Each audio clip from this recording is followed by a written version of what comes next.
예수님을 만난 사람들이란 제목으로 말씀 전하고 있습니다.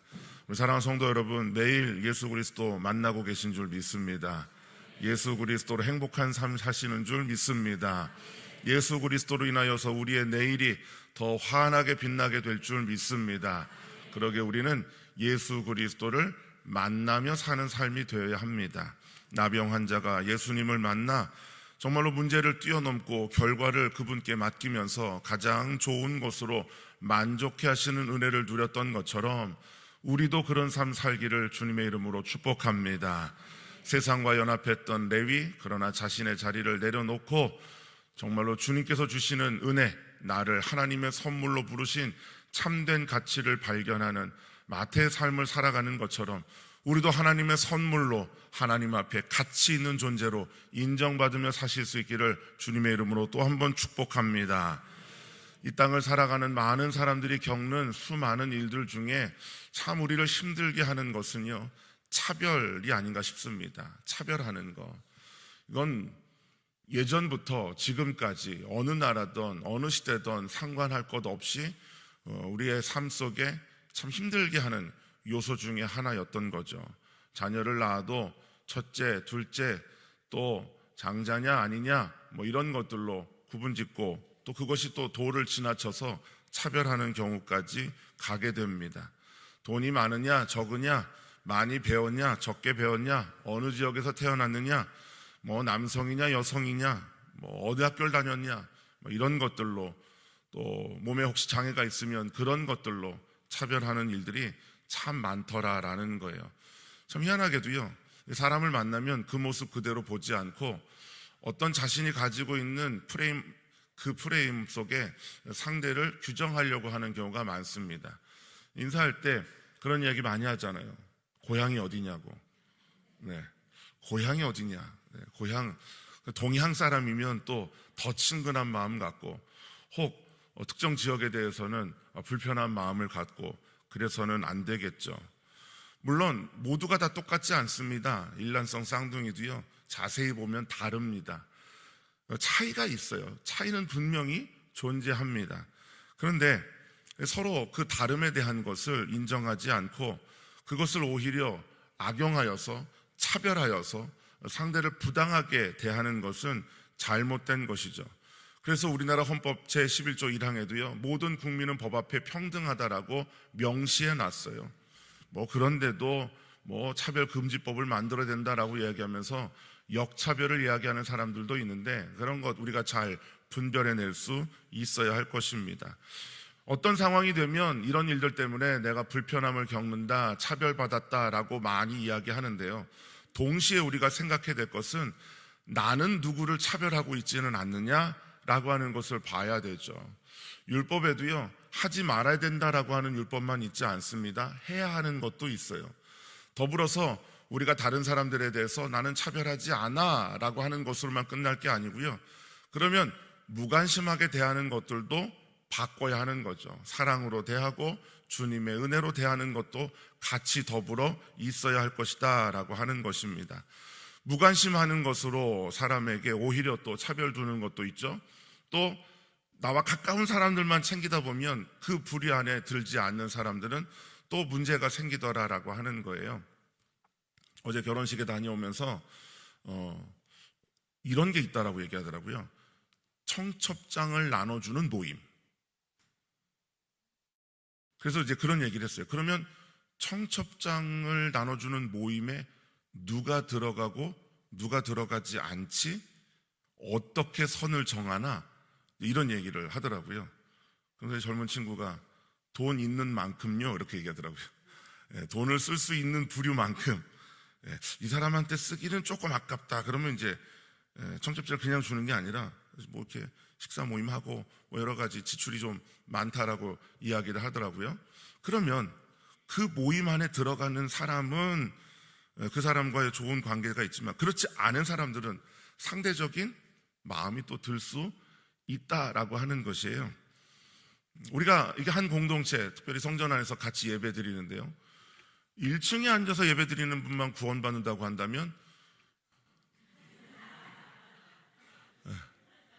물론 2층이 더 하나님 나라와 가까울 수는 있지만, 여러분, 이렇게 구분 짓는 것들이요, 우리 상황에 굉장히 많더라고 하는 것이죠. 그런데 세상은 점점 그렇게 차별이 심해지고 그로 인한 아픔과 상처가 쌓여가지만 예수님은 그렇게 우리에게 오시지 않았더라고 하는 거죠. 예수님의 사랑은 어떤 사랑인가요? 따라해볼까요? 예수님의 사랑은 차별 없는 사랑입니다. 아멘? 예수님이 나만 사랑하나요? 아니죠. 자, 옆에 계신 분에게 알려주세요. 예수님께서 당신을 사랑하십니다. 예수님께서 나에게만 복 주시면 좋나요? 아니죠. 옆에 있는 분들도 복 누릴 수 있기를 바랍니다. 나만이 아니라는 거예요. 예수님의 사랑은 그렇게 무언가를 차별하고 있지 않다는 거죠. 누가복음 19장 말씀에도 보면 인자가 온 것은 잃어버린 자를 찾아 구원하려 함이다 라고 말씀하세요. 그러니까 주님의 입장에서는 잃어버린 자지만 그 입장에서는 예수님을 떠난 자거든요. 근데 예수님을 떠난 사람이라 할지라도 예수님은 그를 품으려 했고 그를 구원하려 하셨다라고 우리에게 말씀하고 계세요. 여러분, 오늘 교회 오시면서 날씨 너무 좋죠? 네, 이런 날은 좀 밖에서, 야외에서 이런 마음도 드실 수 있을 텐데, 하나님께서 햇빛을 나한테만 비춰주시나요? 옆에 있는 사람한테는 아유 얄미우니까 하나님 햇빛을 저한테만 비춰주세요. 비를 낼 때도 저에게만 주시고, 그게 아닌 거죠. 하나님은 악인에게도 선인에게도 해를 비추시고 의로운 자나 불의한 자나 비를 내려주신다라고 말씀하고 계세요. 하나님은요, 오늘 이렇게 말씀을 잘 듣는 여러분들에게도 혹 주무시는 분에게도 동일한 은혜를 주실 줄 믿습니다. 네. 예외 없다라고 하는 거예요. 모두에게 하나님의 은혜와 사랑은 공평하다라고 하는 것을 우리에게 말씀하고 계십니다. 차별하지 않으시는 것이죠. 야, 너는 구원받을 사람이야, 너는 구원받지 못할 사람이야, 이렇게 예정해 놓지도 않았다라고 하는 겁니다. 그러면 오늘 본문의 말씀을 이제 거라사 광인에 대한 이야기를 우리가 보게 되는데, 예수님의 사랑은 어떤 사랑이었느냐? 차별 없는 사랑인데 그 사랑은 장벽을 뛰어넘는 사랑이었다라고 하는 것이에요. 무언가 나와 저 사람과의 막힌 담들이 있다는 거예요. 뛰어넘기 어려운 장벽들이 너무 많습니다. 자, 오늘 읽은 말씀 다시 한번 기억해 보세요. 거라사인 지방이라고 얘기해요. 거라사 지방에 있는, 그러니까 이 거라사라고 하는 말 자체, 이제 지도를 한번 보시면 저렇게 회색으로 크게 동그라미 표시되어 있는 지역이요, 소위 데가볼리 지역입니다. 데가볼리, 데카폴리스죠. 그러니까 데카 10, 폴리스 지역, 도시 10개의 도시들이 모여 있는, 그러니까 헬라 문화가 아주 융성했고 지역적으로는 잘 지내는 곳이지만 이스라엘 백성들이 볼 때는 어떤 땅이에요? 이방 땅이에요. 이방 땅, 구원받지 못할 땅, 자신들의 은혜에 참여하지 못하는 사람들, 그렇게 표현을 하죠. 이제 갈릴리를 좀 더 확대한 다음 사진을 좀 보면, 사실 저 붉은색으로 표시된 지역이요, 오늘 말씀이 진행되는 이야기예요. 거라사, 가다라라고 하는 지방이 또 다른 지역도 있는데, 상황을 보면 이 쿠르시라고 하는 이 거라사 저 지역에서 벌어진 것이다 라고 우리가 이야기를 하는데, 저곳은 어떤 곳이냐? 이방 사람들이 거하는 곳, 나는 가지 않는 곳이라고 하는 그런 차별의 장벽이 있는 곳이었다라고 하는 거예요. 그리고 2절 말씀에 보면 더러운 귀신 들린 사람이라고 얘기해요. 그냥 사람이 아니죠. 귀신 들린 사람이라고도 말하지 않아요.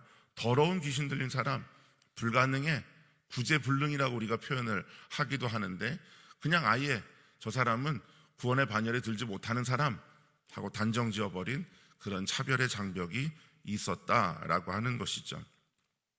그가 거하는 곳은 어떤 곳이었나요? 무덤이라고 해요. 무덤 사이를 거쳐 하는데, 여러분 무덤 사이를 즐겨 다니시는 분 계시나요? 네. 거기 산책하시는 분 많지 않을 것 같아요. 네. 특히 밤중에 운동하시는 분 계신데, 밤중에 무덤 사이를 달리시는 분들은 여러분 조심하셔야 됩니다. 네. 특별한 담력을 가지신 분들이에요. 굳이 그곳에 가지 않습니다. 무덤 많은 곳에, 공동묘지에 여러분 집 짓고 사실 분도 계시지도 않겠죠. 무엇을 이야기하나요? 사람들과의 단절, 함께하지 않는 사람들로부터 벗어난이라고 하는 거예요. 그러니까 그 무덤 속에, 무덤 곁에, 거기에 거할 수밖에 없는 그 사람의 처지와 형편도 우리는 좀 생각해 봐야 하는 거죠. 4절 말씀에 보면 그는 그냥 있었던 것이 아니고요, 고랑과 쇠사슬에 매어 있었다라고 되어 있어요. 여러분, 스스로 쇠사슬 묶고 다니시는 분 계세요? 물론 좀 큰 체인 같은 거 이렇게 멋으로 달고 다니시는 분 계시지만 손발 묶고 다니시는 분은 없을 거예요. 네. 누군가 묶었다는 거예요. 누군가 제어하기 위해서 그렇게 했던 거죠. 그가 가지고 있는 편안한 자유의 활동들을 제한하기 위해서 묶어버린 그러한 장벽이 그에게 있었던 거죠. 사람들도요, 그를 가까이 대하지 않습니다. 심지어 가족들마저 그를 버린 상황이라고 하는 것이에요. 그 곁에 아무도 없습니다. 여러분, 만약에 좀 이따 식사로 내려가실 거 아니에요, 그렇죠?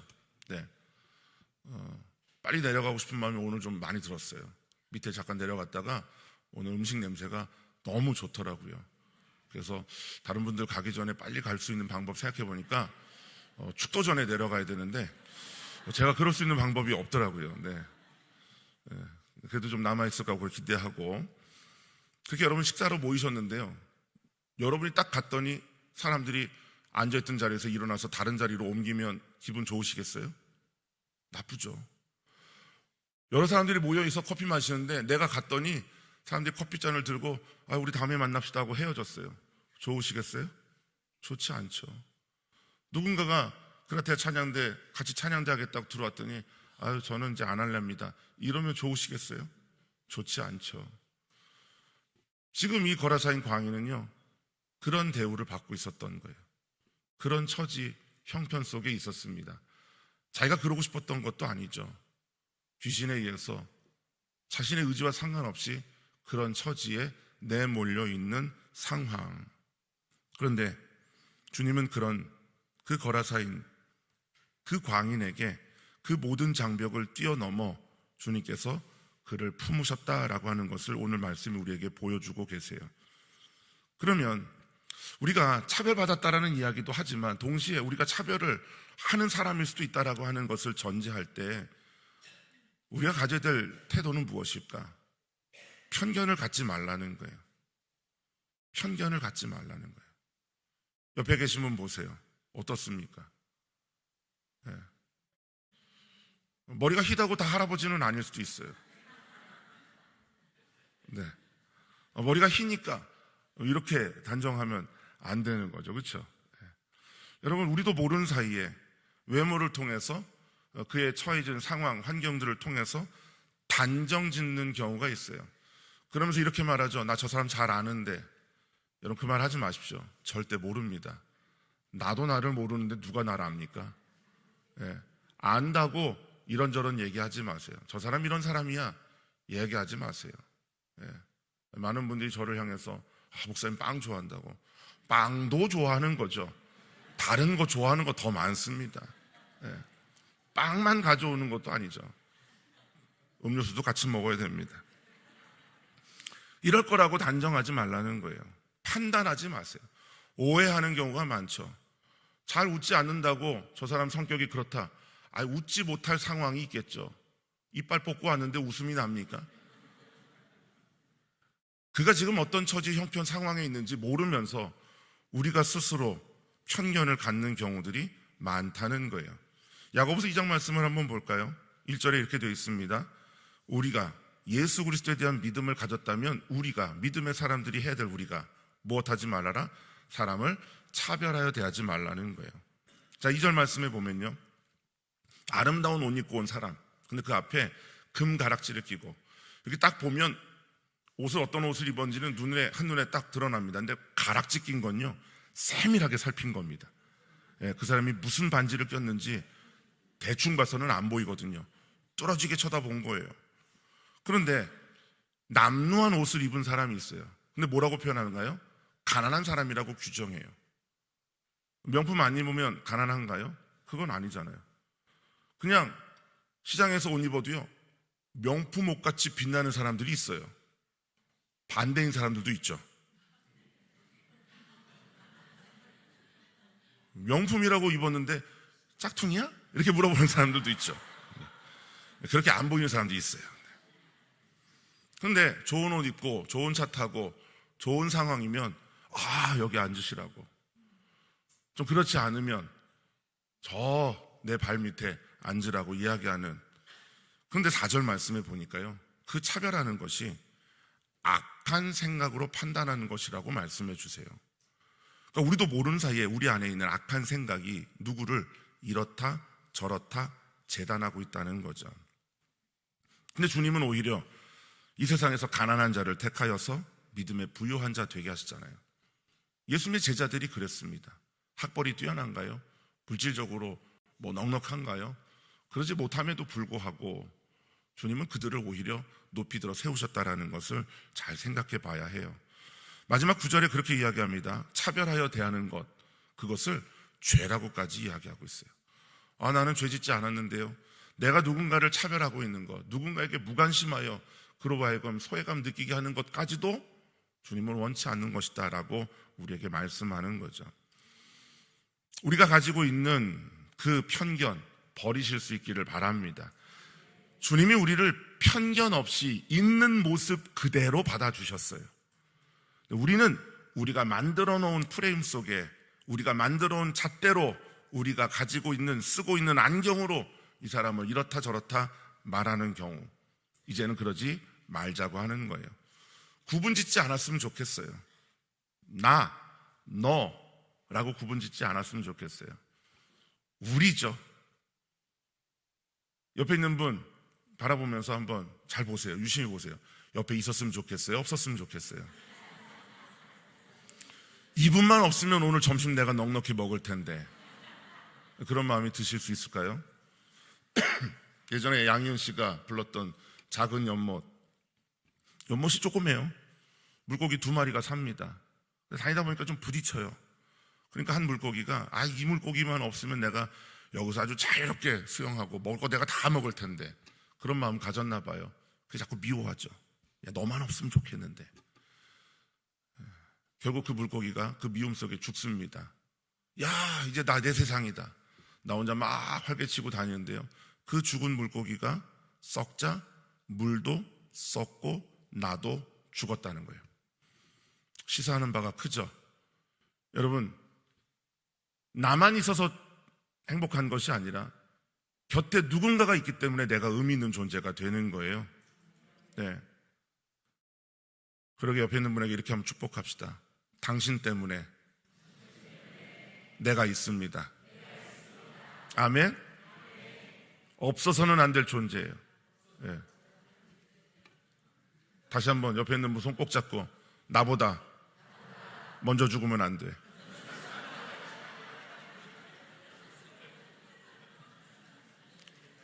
그럴 수 있는 방법이 있습니다.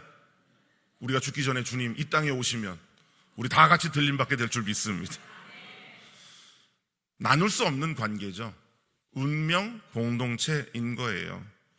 로마서 10장의 말씀에 보면 유대인이냐 헬라인이냐 우리가 이렇게 구분하더라는 거예요. 근데 주님은 모든 사람의 주님이 되어 주신 것이죠. 그러니 편견 갖지 마시고요, 구분 짓지 마시고 하나님의 은혜로 대하실 수 있기를 바랍니다. 하나님의 은혜로 대하라는 거예요. 하나님이 우리를 어떻게 대하셨냐는 거죠. 우리 기도할 때 그렇게 기도하죠. 하나님, 나는 죄인입니다. 죄로 인해 죽었던 나를 예수 그리스도의 사랑으로 살리셨습니다. 그 은혜에 감사합니다. 우리 이렇게 기도해요. 하나님, 나는 의인입니다. 지난주에 죄 한 번도 짓지 않았고 나는 10의 2조를 드렸고 주님의 말씀 잘 지켰습니다. 나는 의로운 사람입니다. 이렇게 기도하시는 분 한 분도 없어요. 자, 죄인인 나를 주님이 하나님의 은혜로 용서해 주셨어요. 살려주셨어요. 그래서 의롭다고 여겨주셨어요. 그렇게 불러주셨어요. 그런데 그렇지 못한 사람을 내가 왜 정죄하냐는 거죠. 내가 왜 그 사람을 죄인이라고 말하느냐라고 하는 거예요. 로마서 3장 23절에 모든 사람이 죄를 범하였다라고 이야기합니다. 한 사람도 예외가 없는 거죠. 그런데 24절에 하나님의 은혜로 값 없이 의롭다 하심을 얻은 자가 된 것이에요. 나도 모르는 사이에 이 사람은 절대로 구원받아서는 안 돼 라고 생각하는 부류들이 있을 수 있어요. 절대 구원받으면 안 돼. 그런 사람이 있으면 될까요, 안 될까요? 될까요, 안 될까요? 안 되죠. 혹시 그런 분 있어요? 나는 천국 가도 이 사람은 가면 안 됩니다. 하나님, 저 사람 천국 가면 저 딴 데로 옮겨주세요. 뜨끈한 데로 갈 수 있습니다. 그래, 여러분, 그러면 안 되는 거죠. 근데 그런 사람들이 있어요. 제가 말씀드려볼까요? 히틀러 어떻게 될까요? 지옥불에 던져져야 돼요? 가장 뜨거운 곳에 가야 될까요? 김일성은 어떻게 할까요? 김정은은 어디 가야 돼요? 어려우시죠? 따라합시다. 나는 죄인 중에 괴수다. 누가 고백했어요? 여러분이 고백했잖아요. 지금 바울도 했고요, 여러분도 지금 했어요. 내가 뭐라고요? 죄인 중에 괴수다. 여러분이 1등 죄인이라는 거예요. 여러분이 최고 죄인이에요. 근데 주님이 구원해 주셨어요. 다른 사람들은요, 나보다 2등, 3등이에요. 여러분 1등 되는 거 좋아하시잖아요. 그렇죠? 뭐든지 1등 하시려고 그러는데 죄인 중에 괴수라니까요. 1등이라니까요. 근데 여러분을 구원해 주셨어요. 그러니 다른 사람도 구원받을 사람인 거죠. 아직 구원받지 못한 것뿐이에요. 그러게 우리는 주님의 그 장벽을 뛰어넘는 그 차별 없는 사랑 입은 자라고 하는 것을 기억하셔야 되고요. 두 번째로 주님은 우리의 모든 문제를 해결해 주시는 그런 사랑을 우리에게 보여주셨다라고 하는 거예요. 자, 이 거라사 광인, 지금 그런 이방인에 거기다가 더러운 귀신 들린 무덤 속에, 무덤 곁에 있을 수밖에 없고 사람들에게 버림당하고 가족들에게도 버림당했던 그에게 주님이 하신 일은 무엇일까요? 먼저 다가오셨다라고 하는 거예요. 갈릴리 저편에서 배를 타고 아무도 가지 않는 그곳에 그 사람 만나기 위하여 주님이 찾아가시는 거예요. 예수님께서 바다 건너편 거라사인 지방에 이르러 그 귀신 들린 사람을 만나기 위해 배를 타고 가신 것이죠. 문제를 가지고 있었던 광인을요, 외면하지 않으셨던 거예요. 그 귀신이 그렇게 얘기하죠. 나 무슨 상관이 있습니까? 그러나 그 귀신 들린 그 사람은 주님이 구원하고자 하는 그 한 사람이었다고 하는 거죠. 문제를 발견하시고 그에게 다가가실 뿐만 아니라 그에게 문제의 해결 방법을 제시해 주신 것이죠. 어떻게 말씀하십니까? 더러운 귀신아, 그 사람에게서 나오라 말씀하시는 거예요. 주님이 이 땅에 오신 것, 양으로 생명을 얻고 더 풍성히 얻기 위하여 이 땅에 오신 것이죠. 우리에게 다가오시고 우리에게 찾아오셔서 문제 가운데 있는 우리들에게 그렇게 말씀하시죠. 사랑하는 아들아, 사랑하는 딸아, 내가 너에게 영생의 은혜를 주노라. 이 땅을 살면서 힘들고 넘어지지 않도록 더 풍성한 은혜를 준비했다, 우리에게 말씀해 주고 계시는 거예요. 많은 각종 병에 걸려 고통당한 자, 귀신 들린 자, 간질하는 자, 중풍병자들 주님 앞에 데려올 때 주님 어떻게 문제를 해결하십니까? 그들을 고쳐주셨다라고 하는 것이에요. 우리도 주님 앞에 주께서 우리의 문제를 해결해 주셨잖아요. 어둠 속에 거했던 나, 주님께서 이제는 빛의 자녀 되게 하신 거예요. 여러 번 고랑과 쇠사슬에 매여 있었던, 정말 밤낮 무덤 사이에서나 소리 지르며 돌로 자기의 몸을 해치고 있었던 그 거라사 광인과 같은 나의 삶, 어둠 속에 있었던 나에게 주님 찾아오셔서 주님 만나게 하여 주시고 빛의 자녀가 되게 하신 줄 믿습니다. 어둠에서 빛으로, 사탄의 권세에서 하나님께로 돌아오게, 죄사함과 주님을 믿어 거룩하게 된 무리 가운데 기업 얻는 자 되게 해 주셨습니다. 왜 그럴까요? 주님께서 왜 우리를 그렇게 차별 없는 사랑으로 그 장벽을 뛰어넘어 우리에게 다가오셔서 우리의 문제를 해결해 주셨을까요? 이유는 단 한 가지입니다. 우리 마가복음 5장 18절과 20절 말씀 우리 소리내어서 같이 한번 읽겠습니다. 예수께서 배에 오르실 때에 귀신 들렸던 사람이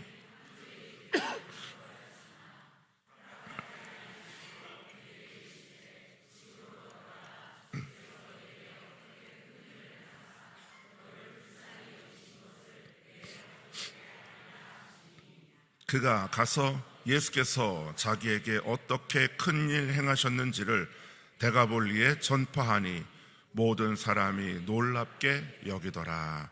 아멘. 차별 없는 사랑을 받으면 차별 없는 사랑을 전하는 삶이 됩니다. 따라 볼까요? 차별 없는 사랑을 받으면 차별 없는 사랑을 전하는 사람이 됩니다. 거라사 광인이요, 수없는 차별 속에 살았는데 주님은 차별 없는 사랑으로 그를 품어주셨어요. 이방인이라고 탓하지 않으셨습니다. 귀신 들렸다고 멸하지 않으셨어요. 무덤 가운데 거한다고 곁에 함께하지 않으신 것도 아니고요. 사람들과 가족에게 버림받았으니 나도 너 모른다 말씀하지 않으셨다는 거예요. 오히려 그를 더 사랑으로 품어주셨죠. 그때 그 거라사 광인이 어떻게 바뀝니까? 주님께서 나에게 어떤 일을 행하셨는지 데가볼리에, 아까 처음 지도에 보셨던 그 넓은 지역에 복음 전하는 사람 되었다는 거예요. 혹 우리도 모르는 사이에 차별받고 있는 사람이 있을 수 있잖아요. 지금 그 차별로 눈물 흘리는 사람이 있을 수 있잖아요. 아무도 내 곁에 오지 않는 외로움과 절망 속에 있는 그 누군가에게 주님은 차별 없는 사랑받은 우리들에게 그 차별 없는 사랑 나누라고 알려주고 계시는 거죠. 우리도 예수님처럼 그 거라사인 광인에게 가서 그의 손을 붙잡아줘야 되지 않겠습니까? 그의 손을 붙잡고 끌어안을 수 있는 넉넉한 삶 말이죠. 예수님을 만난 사람, 어떤 문제가 있어도 주님은 그를 만나 그의 인생을 변화시킵니다. 그리고 우리를 통해 또 누군가를 주님께로 이끌어 가십니다. 나는 예수님 만난 사람이잖아요. 주님의 차별 없는 사랑 받은 사람이잖아요. 이제는 차별하지 맙시다. 이렇다 저렇다 우리가 단정 짓고 규정하지 맙시다. 주님이 우리를 있는 모습 그대로 받아주신 것처럼 우리도 그 모습 그대로 받아줍시다. 그런 삶 살아가는 우리 모두가 되실 수 있기를 주님의 이름으로 축원합니다. 우리 두 손을 가슴에 얹고 이렇게 기도합시다.